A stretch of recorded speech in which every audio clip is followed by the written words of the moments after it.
Ladies and gentlemen, I'd like to read a telegram we just received. Final ballot tabulation shows Dragnet has won Michael Award for Best Radio and also for Best Television Mystery Program in 1952. 20,090 qualified members participated in nominations in final ballot. Congratulations and best wishes. Ed Bobley, President, Academy of Radio and Television Arts and Sciences.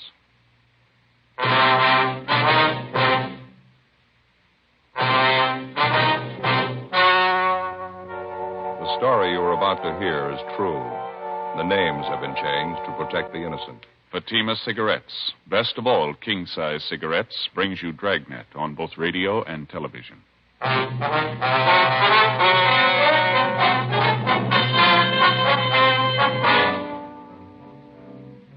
You're a detective sergeant. You're assigned a robbery detail.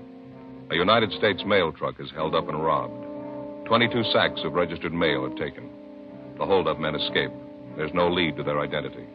Your job? Get them. Compare Fatima with any other king-size cigarette. Yes, compare Fatima with any other king-size cigarette. 1. Fatima's length filters the smoke 85 millimeters for your protection. 2. Fatima's length cools the smoke for your protection. 3. Fatima's length gives you those extra puffs, 21% longer than standard cigarette size. Fatima gives you more for your money.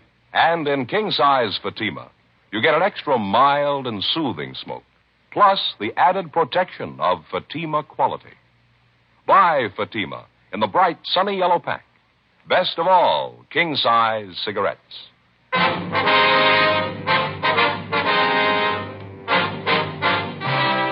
Dragnet, the documented drama of an actual crime. For the next 30 minutes, in cooperation with the Los Angeles Police Department, you will travel step by step on the side of the law through an actual case transcribed from official police files. From beginning to end, from crime to punishment, Dragnet is the story of your police force in action. It was Monday, August 4th. It was hot in Los Angeles. We were working the night watch out of robbery detail. My partner's Frank Smith. The boss is Captain Didion. My name's Friday. I was on the way back from communications, and it was 11:05 p.m. when I got to room 27A, the squad room. That's it. There wasn't anything else to do. One of them had a gun pressed right up against the back of my head. I didn't dare make a move. All right, Bud, take it easy. Joe? Nothing yet. The broadcast and the APB are out on him. How you feeling, Houston? Not bad. Still a little shaky. How about my partners, Frank and Adolph? Are they hurt bad? No, a couple of bad bumps in the head. They'll be all right by morning. Doctor's treating them now over at Georgia Street. Can we talk to him tonight? Doctor doesn't think it'd be a good idea. We can wait till morning. You look a little pale, Houston. You sure we can't get you something? No, I'll be all right. Still a little shaky, that's all. It's the worst scare I ever got in my life. Thought I was gone for sure. How about a glass of water? Yeah, okay, if you got it. You bet. You got a penny, Frank? Yeah. Thank you.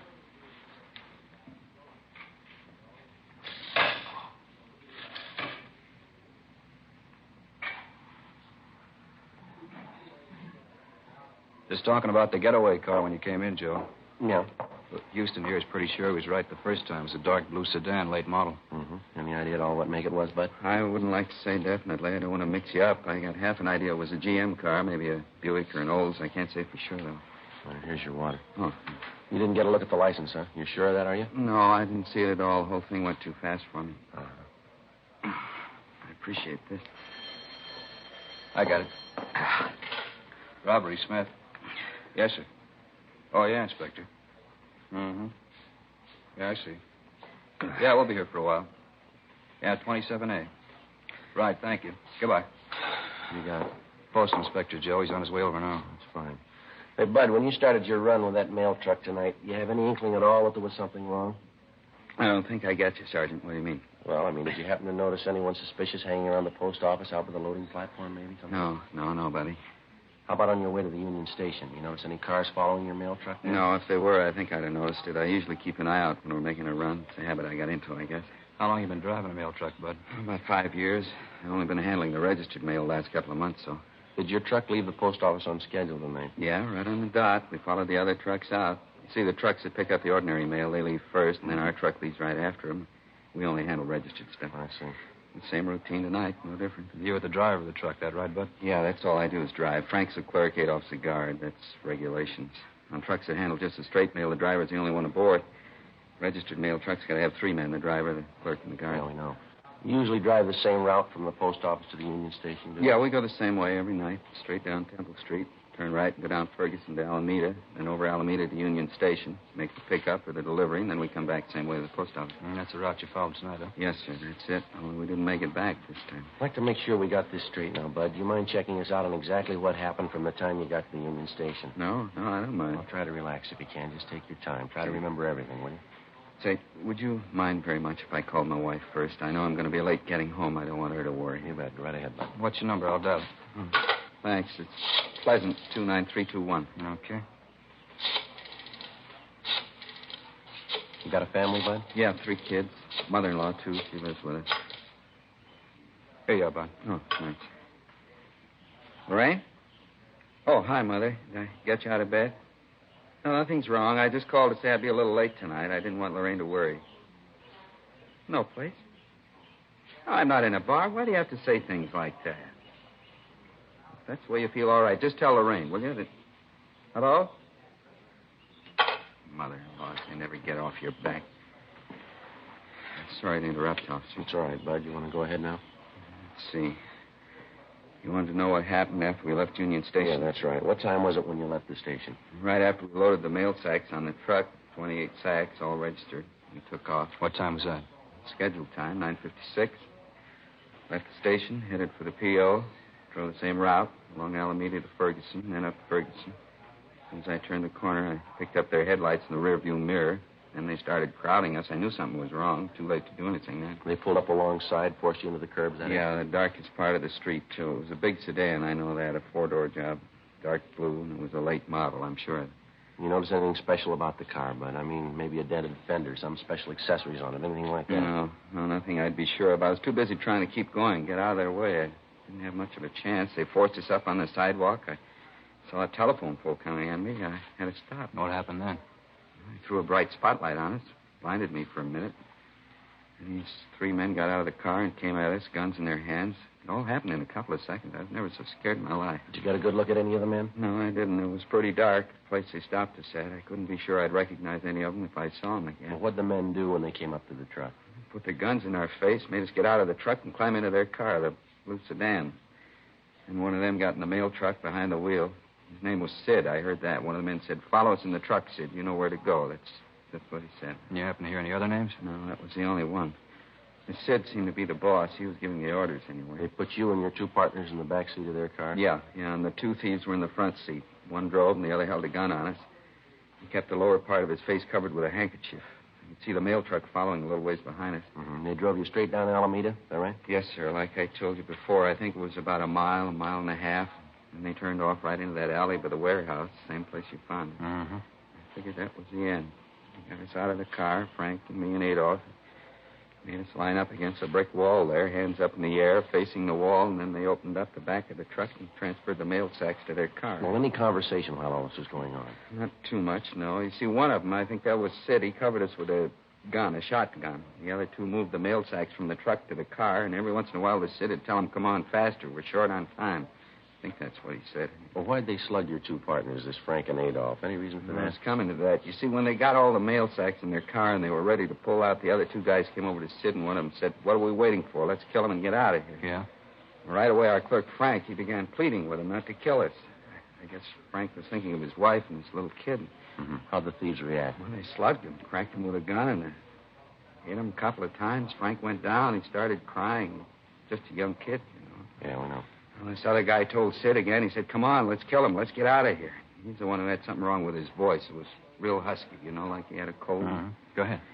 Well, I got to say, this Sid wasn't much for killing us. He told the other guy he didn't think they ought to kill us because they'd set him up for a murder rap besides mail robbery. The other 2 guys told Sid, "What's the difference? If we're going to rob the mails, we might as well go all the way." And they argued about it a minute or so. Yeah. And my other partner, Adolph, he began to plead with him. He said, "Please don't kill us." I was sick to my stomach. I couldn't even talk. What'd you say? I said I was sick to my stomach. I couldn't even talk. Is that when they slugged Adolph? Yeah, this Sid slugged him. He hit him worse than he did Frank. He kept beating him and beating him. I still hear it. I just got sick. Well, make a long story short, this Sid finally said, "We'll give him a gambler's chance. We'll toss for it." Hmm? That's just what he said. He said, "We'll toss for it." And he says, hey, you. And he motioned to me. He said, I'm going to toss a coin. You call it. If you lose, we kill the three of you. If you win, we don't. Yeah. So help me, it's the truth. I didn't know what to do. I tried to talk them out of it. Yeah. And they wouldn't listen. The Sid told me either I called it or they'd kill us then. Took a coin out of his pocket and flipped it in the air. I called heads. Guess I don't have to tell you. I won. Something new for the book. How'd it go after that, Bud? Tied up the three of us and drove off in their car. About 15 minutes later, that night watchman found us and called you fellas. You know the rest. And you're sure you wouldn't be able to identify any of the hold-up men if you saw them again? No. You're real sure? No, their general build, that's the only thing I'm sure of. This fellow Sid was tall on the thin side, about 45, 50 years old.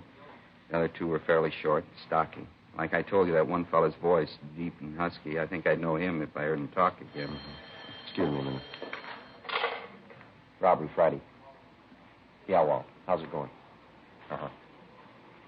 Yeah, not much doubt. All right. Fine. Yeah, fine. The getaway car, they just found it. Where, Joe? Up in Elysian Park, just off Riverside. What about the mail sacks? They find them, too? Yeah, every one of them. Empty.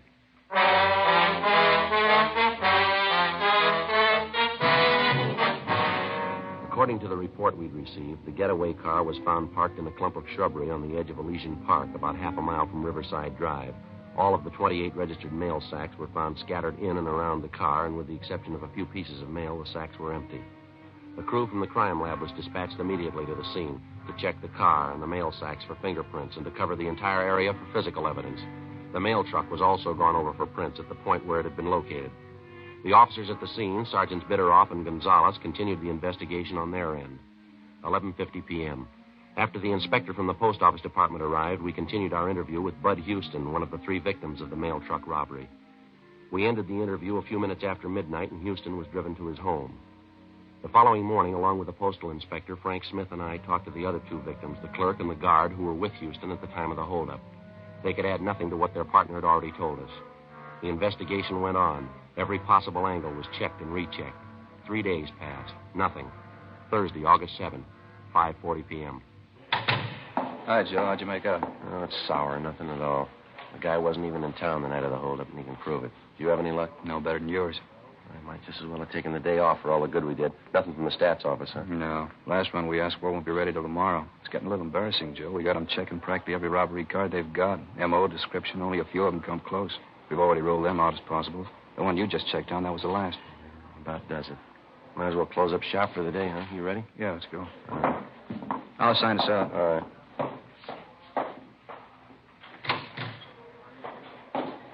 Okay, Joe.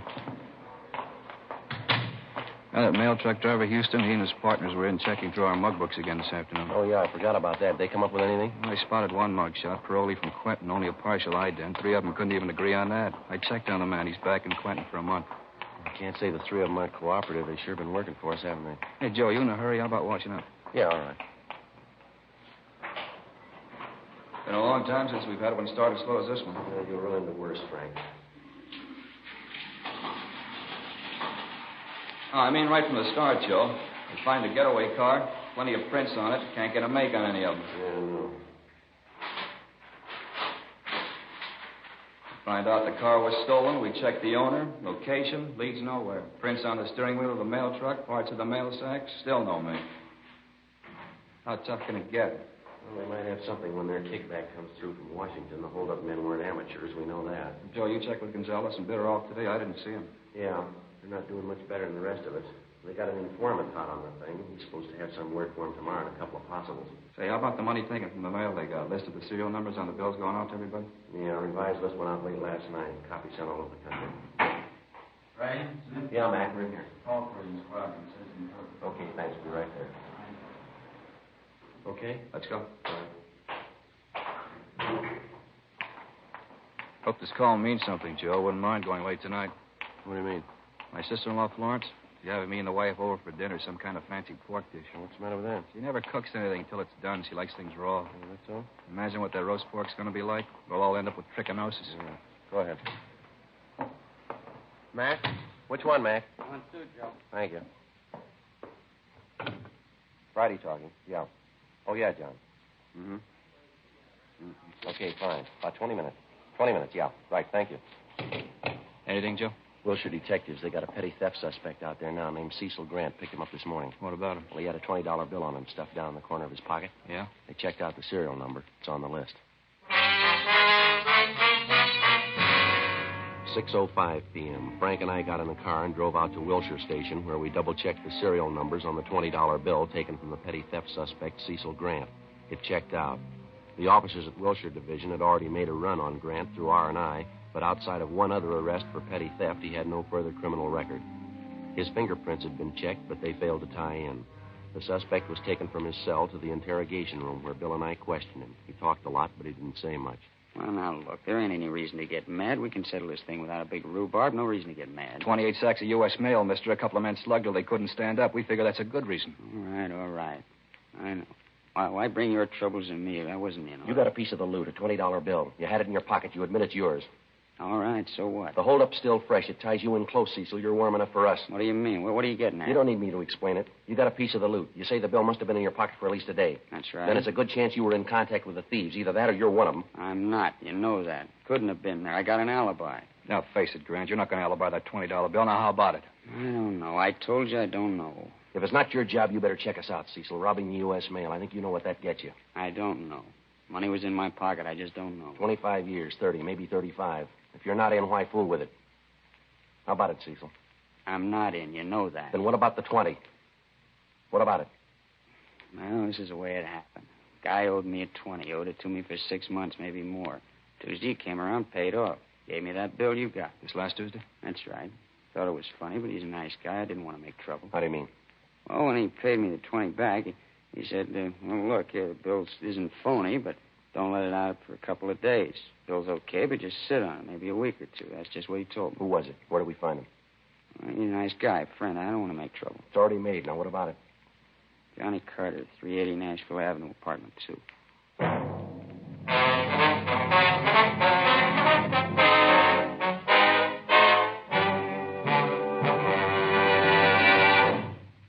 You are listening to Dragnet, authentic stories of your police force in action. Because of its quality, Fatima is the one king-size cigarette that stands out. Here's the practical way to prove that yourself. Compare Fatima with any other king-size cigarette. 1. Fatima's length filters the smoke 85 millimeters for your protection. 2. Fatima's length cools the smoke for your protection. 3. Fatima's length gives you those extra puffs, 21% longer than standard cigarette size. Fatima gives you more for your money. And in king-size Fatima, you get an extra mild and soothing smoke, plus the added protection of Fatima quality. Because of its quality, its extra mildness, and superbly blended tobaccos, more and more smokers coast to coast are switching to Fatima every day. Buy Fatima. Your money back plus postage if you're not convinced Fatima is better than the king-size cigarette you're now smoking. Just return the pack and the unsmoked Fatimas by August 1st, 1952. Fatima, Box 37, New York 1. Add to your smoking enjoyment. Smoke king-size Fatima, extra mild and soothing, plus the added protection of Fatima quality. Get Fatima in the bright, sunny yellow pack. Best of all, king-size cigarettes.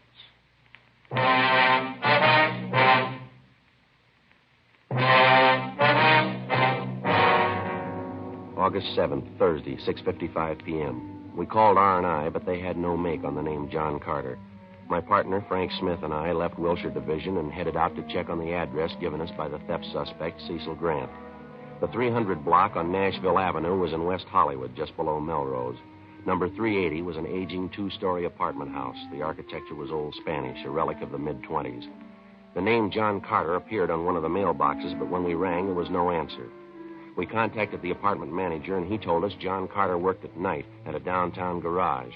Along with the manager, we went up to the second floor and checked through the suspect's apartment. We found nothing to indicate that he'd taken part in the mail holdup. After a routine interview with the manager, we got the name and address of the garage where Carter was employed, and we left. 8:23 p.m. We pulled up and parked half a block away from Carter's place of employment, an all-night service garage on South Figueroa. Frank waited in the car, and I headed up the block alone toward the garage. In the event Carter was one of the mail truck holdup men, there was a possibility his two Confederates might be employed at the same place he was. If this was the case, we didn't want to tip him off.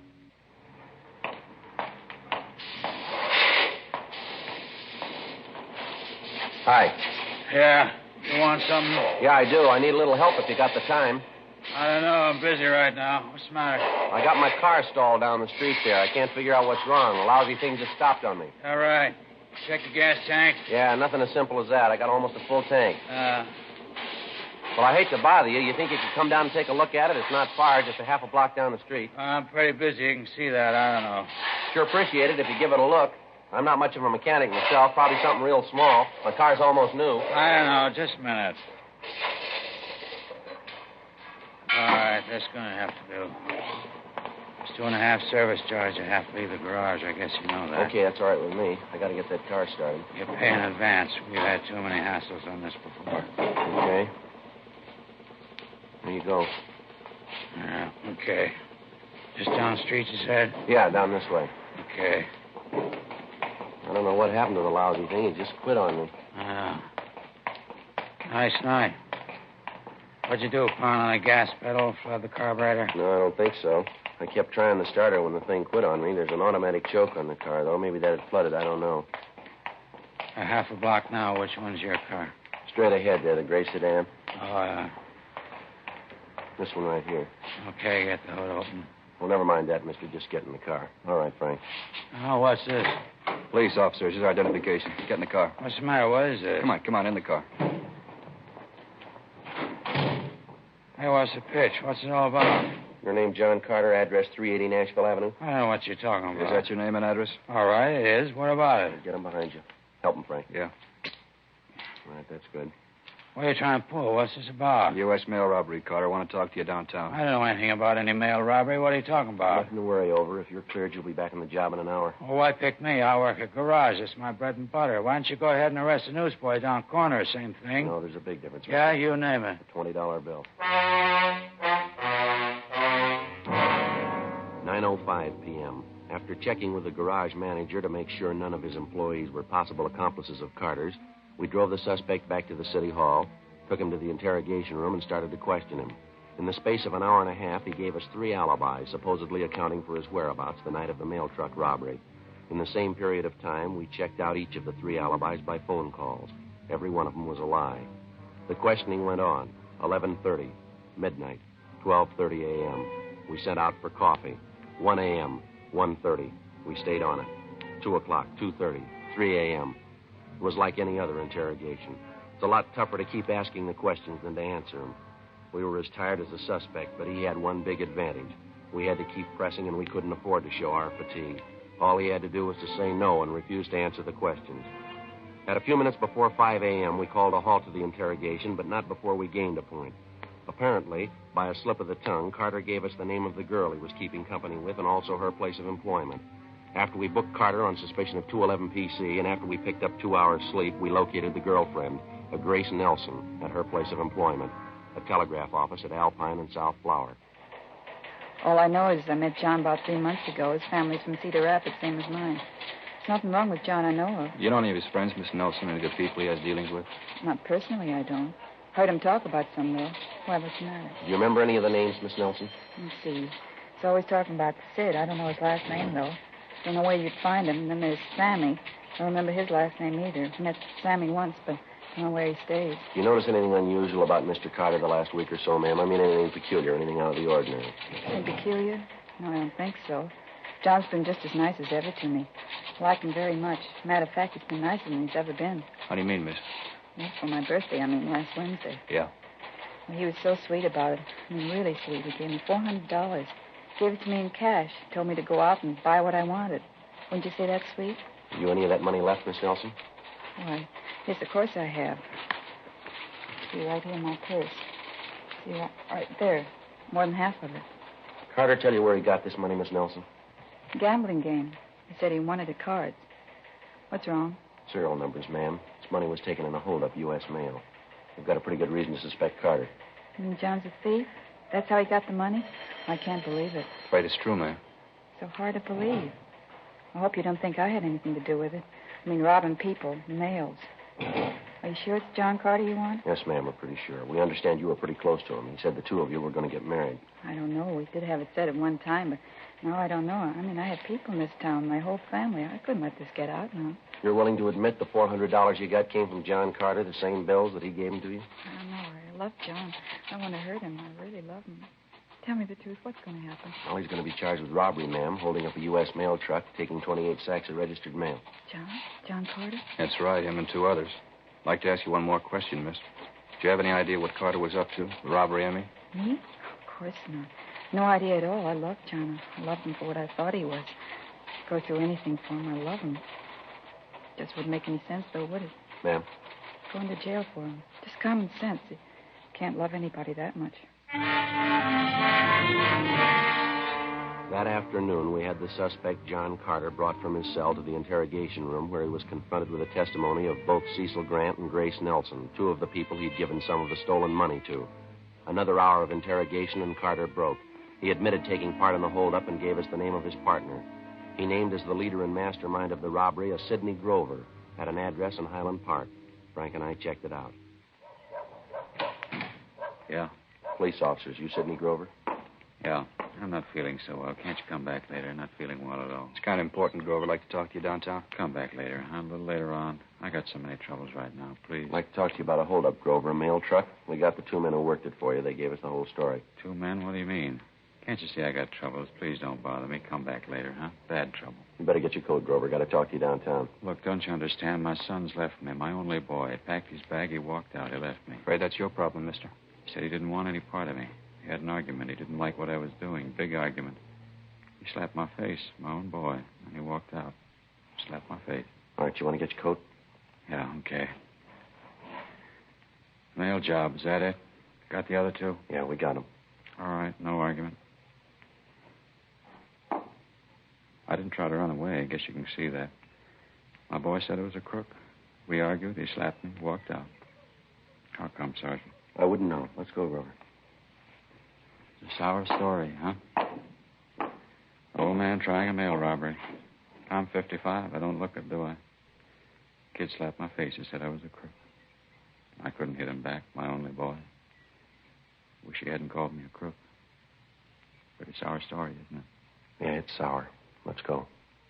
The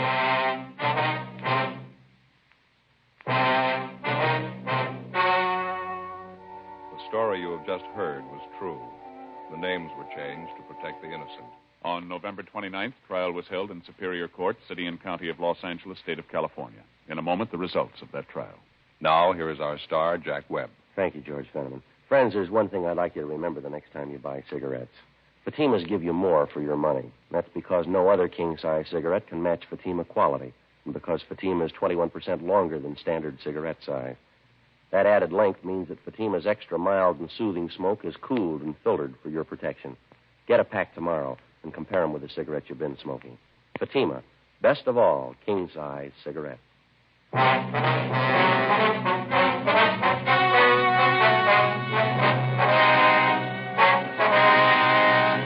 Sidney Allen Grover, along with his two accomplices, John Harold Carter and Samuel Maxwell Johnson, were tried and convicted of robbery in the first degree, 1 count, and assault with a deadly weapon, 1 count.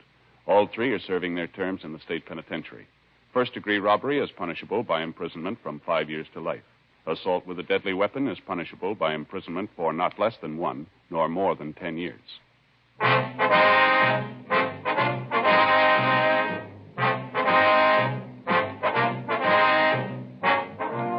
You have just heard Dragnet, a series of authentic cases from official files. Technical advice comes from the Office of Chief of Police W.H. Parker, Los Angeles Police Department. Technical advisors, Captain Jack Donahoe, Sergeant Marty Wynn, Sergeant Vance Brasher. Heard tonight were Herb Ellis, Vic Perrin, Inga Hollis. Script by Jim Moser. Music by Walter Schumann. Hal Gibney speaking.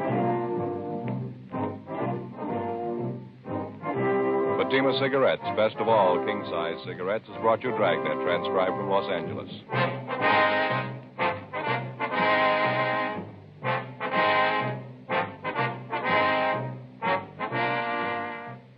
Now, it's Counter Spy on NBC.